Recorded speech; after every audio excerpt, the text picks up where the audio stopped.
অন্যায় করা হয়েছে। আমাদের এখানে 2200 সদস্য আছি, 2200 পুলিশ সদস্য ভিকটিম। এদেরকে বিভিন্ন সময় বিভিন্ন কারণে, অযৌক্তিক কারণে, অন্যায়ভাবে ঊর্ধ্বতন কর্তৃপক্ষের অবৈধ আদেশ না মানার কারণে বা দেখা যাচ্ছে স্ত্রী কর্তৃক অভিযোগ, মিথ্যা অভিযোগে এদেরকে চাকরিচ্যুত করা হয়। এখন আমরা বিপ্লবের পরে আমরা আন্দোলন করছিলাম যে আমাদেরকে সকলকে পুনর্বিবেচনা করে সকল সুযোগ সুবিধা দিয়ে আমাদেরকে চাকরি পুনর্বহাল করার জন্য আন্দোলন করছিলাম। বিগত ইয়েতে যে হচ্ছে স্বরাষ্ট্র উপদেষ্টা ছিল, সাবেক স্বরাষ্ট্র উপদেষ্টা এম শাকত হোসেন স্যার, উনি আমাদের বিষয়টা শুনে আমাদেরকে আবেদন করতে বলে এবং আবেদন দিই। স্যার আমাদের হয়ে হেডকোয়ার্টার বরাবর আমাদের আইজিপি স্যারের কাছে আদেশ করে এবং সেই আদেশ বলে আইজিপি স্যার আমাদেরকে আবেদন করতে বলে। আমরা আবেদন করি। আবেদন করার পরে আমাদের কাছ থেকে আইজিপি স্যার 15 দিন সময় চাইছিল। সময় চেয়ে আমাদের যে একটা কমিটি করছিল, কমিটির প্রধান একজন ডিআইজিকে দেওয়া হয়, কিন্তু আমাদের কমিটির প্রধান আমাদেরকে মিথ্যা আশ্বাস দিয়ে আজকে 5 মাস বা যাবৎ ঘোরাচ্ছে এবং আমাদের কাঙ্ক্ষিত ফলাফলে এখনও আমরা পৌঁছাতে পারিনি কো। আমরা তো এখনও চাকরিতে পুনর্বহাল হতে পারিনি কো। এখন আমরা চাই আমরা সকলেই যেন একসাথে আবার চাকরিতে যোগদান করতে পারি এবং সরকার ও জনগণের সেবা করতে পারি। সেই লক্ষ্যে আমরা আজকে এখানে কর্মসূচি দিছি, শান্তিপূর্ণ অবস্থান করতেছি। আমরা স্বরাষ্ট্র উপদেষ্টা, আইন উপদেষ্টা, ক্রিয়া উপদেষ্টা স্যারের সাথে এবং প্রয়োজনে আমরা প্রধান উপদেষ্টার সাথে আমরা কথা বলার জন্য এখানে আমরা আজকে সামিল হয়েছি। এবং আমাদের রমনা জোনের ডিসি স্যার যে মাসুদ স্যার আছে, উনি আমাদেরকে আশ্বাস দিছে স্যার আমাদেরকে স্যারদের সাথে কথা বলার জন্য সহযোগিতা করবে। বর্তমানে আমি আমার বাড়িতে আছি, বাবার সাথে কাজ করতেছি, আমার সংসারে আমি কাজ করতেছি। জি, আমার ফ্যামিলি মেম্বার আমি, আমার বাবা, আমার মা এবং একটা ছোট ভাই আছে। আমার আয়ের উৎস আমার বাড়িতেই কৃষিকাজ করি, অর্থাৎ দিন আনি দিন খাই। আমাদের যে চাকরিচ্যুত আমরা লোকজন আছি, এরা আসলে সম্পূর্ণ বৈষম্যের শিকার। এর মধ্যে আমাদের বেশিরভাগই আছে একবারে লঘুদণ্ড। এই লঘুদণ্ডটারে গুরুদণ্ড বানাইয়া আমাদেরকে চাকরিচ্যুত করা হয়েছে বেশি সংখ্যক লোকের। এই যে ধরেন এই যে ডুপ টেস্ট ঠিক আছে, ডুপ টেস্ট অপরাধ। তাহলে এই অপরাধটা আপনারা 100% লোকের ডুপ টেস্ট করানোর পরে চাকরিচ্যুত করেন, তা না করে আপনারা অল্প কিছু সংখ্যক লোকের ডুপ টেস্ট করে চাকরি থেকে আউট করেছেন। বাকি লোকেরা কিন্তু বহাল দরিয়াতে এখনো চাকরিতে আছে এবং এখনো মাদক গ্রহণ করতেছে। বর্তমানে চাকরিতে চলমান পুলিশ। এখন যদি আপনি ডুপ টেস্ট করেন, এখনো অসংখ্য লোক পাবেন যে মাদক আসক্ত পুলিশের ভিতরে। আর আমাদের যেহেতু চিকিৎসার জন্য ব্যবস্থা আছে পুলিশের, তাহলে আমরা তো বাড়িতে মাদক গ্রহণ করে নেই। মাদক ধরতে বা মাদকের সাথে সম্পৃক্ততা থাকতে এটা তো একটা উৎসাহমূলক কাজ, তো হয়তো সেই হিসাবে গ্রহণ করছি। কিন্তু আমাদের চিকিৎসার মাধ্যমে এটা আমাদেরকে শুধরানোর দরকার ছিল, প্রথমে একটা সুযোগ দেওয়া দরকার ছিল, তা না করে চাকরি থেকে বরখাস্ত করা হয়েছে।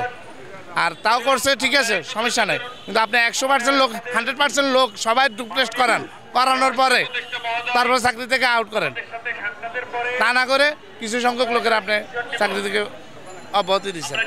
তারপরে একই অপরাধে আপনার কিছু সংখ্যক লোক এখনও চাকরিতে বহাল, অথচ কিছু সংখ্যক লোক যারা টাকা দিতে পারে নাই বা আর্থিক লেনদেন করতে পারে নাই। আর আর্থিক লেনদেনের কথা বলাও যায় না, বলতে গেলেও সমস্যা। আমার বাড়ি ময়মনসিংহ জেলায়, আমি নারায়ণগঞ্জ জেলায় কর্মরত থাকা অবস্থায়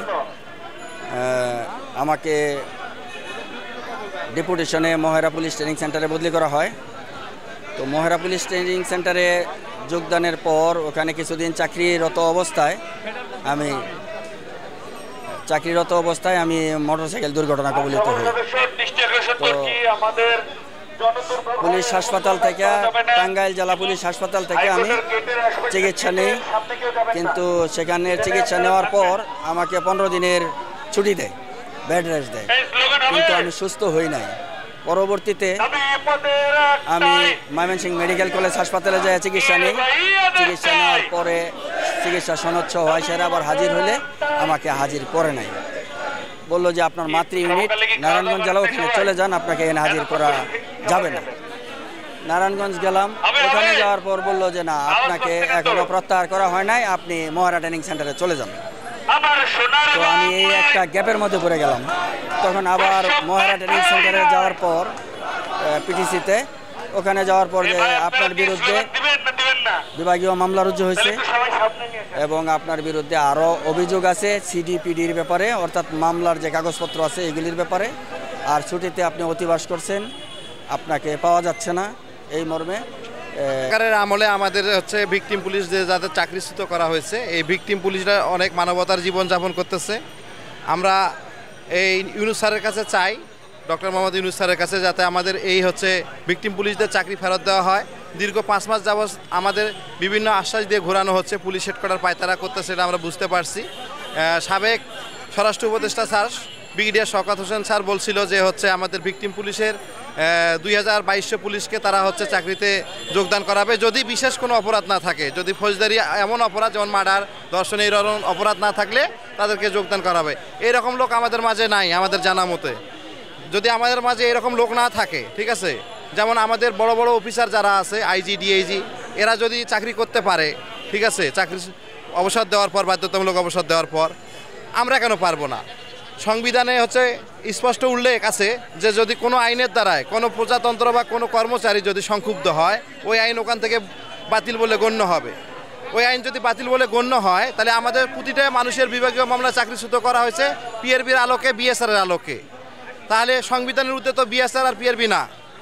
যদি আমাদের হচ্ছে সাবেক কমিশনার, বর্তমান commissioner sir Sajjad sir, IGP sir, তারা যদি চাকরি করতে পারে, ঠিক আছে, তা আমি নিরীহ কনস্টেবল আর যারা এখানে আছে সাব ইন্সপেক্টর পর্যন্ত আছে, তারা কেন চাকরি করতে পারবে না? আমি চাই ডক্টর মোহাম্মদ ইউনূস স্যারের দৃষ্টি আকর্ষণ করতে চাই, আমাদের 2200 ভিকটিম পুলিশ পরিবারকে অতি বিলম্বে চাকরিতে যোগদান করার জন্য আমি বিশেষভাবে অনুরোধ করতেছি 2200 ভিকটিম পুলিশ পরিবারের পক্ষ থেকে।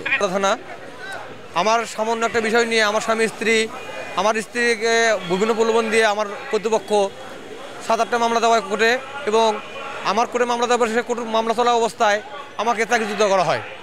আমার নামে কোনো তদন্ত বন্ধ ছাড়া আমাকে চাকরিচ্যুত করা হয়, যার জন্যে আজকে কোর্টে আমি যদি কোর্টে তুলে আমি যদি সাজাপ্রাপ্ত হইতাম তাহলে আমাকে চাকরিচ্যুত করা হইতো, যাই ছিল।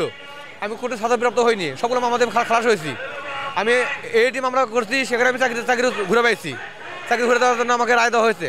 তারপরে আমাদেরকে কোনো চাকরিতে বহাল না করিয়ে আমাদের বিভিন্ন তাল বাহানা দিচ্ছে। আজকে 6টা বছর আমরা এই তো কষ্ট করছি। আজকে চাকরি গেছে আমাদের সেই 2020 সালে, 21 সালে চাকরি গেছে। আমাদের কত জীবন অসহায়ভাবে দিন যাপন করেছি সেটা আমরা বুঝছি। আমাদের পাচ্ছি না কোথাও মুখ দেখাতে। এলাকার মানুষ বলে কি, একটা ডিপার্টমেন্টে কোনো অপরাধ না করলে তাহলে চাকরি গেল কেন? কিন্তু তারা তো মেন খবর জানে না।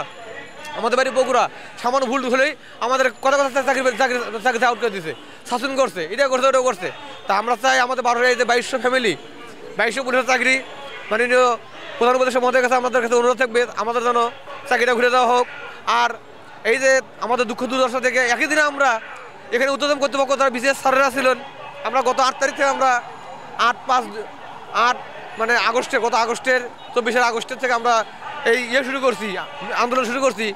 এখানে বিশেষ স্যাররাও ছিল আমাদের সাথে প্রথম দিন, অথচ এখানে বিশেষ স্যারদেরকে নেওয়া হচ্ছে, অথচ আমরা কনস্টেবল থেকে ওসি পর্যন্ত আমরা কী অপরাধ করছি, যার জন্য আমাদের আজকে অবহেলা করে আমাদের ডিপার্টমেন্ট নিচ্ছে না। অথচ তারা একদিন আন্দোলন করে তারা আজকে উদ্বোধন কর্তৃপক্ষ তারা এসপি, ডিসি, ডিআইজি হয়ে প্রমোশন দিচ্ছে, চলে যাচ্ছে।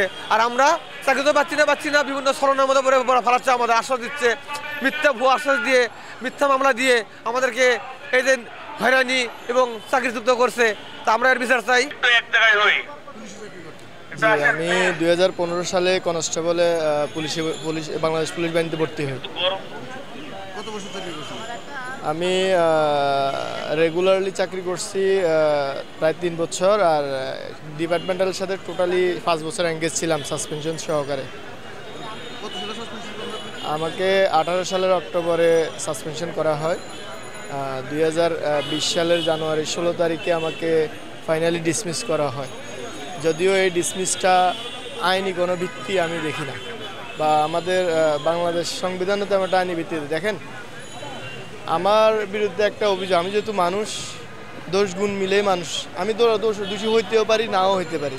আমার নামে আপনি বলেন, আদারওয়াইজ যে কোনো একজন আমার নামে অভিযোগ দিতেই পারে, কিন্তু যে সংস্থার কাছে আমার অভিযোগটা, ওই সংস্থার কাছে আমি যদি দোষী না হই, তাহলে আমার কর্তৃপক্ষ আমাকে কোন এখতিয়ারে আমাকে ডিসমিস করে, ঠিক ওই অভিযোগের ভিত্তিতে কিন্তু আমাকে ডিসমিস করে। অথচ আমার অভিযোগটা এখন পর্যন্ত চার্জ গঠনই হয় নাই, এখন পর্যন্ত বিচারিক কার্যক্রমই শুরু হয় নাই আমার অভিযোগের এখন পর্যন্ত আদালত আমাকে দোষী সাব্যস্ত করে নাই।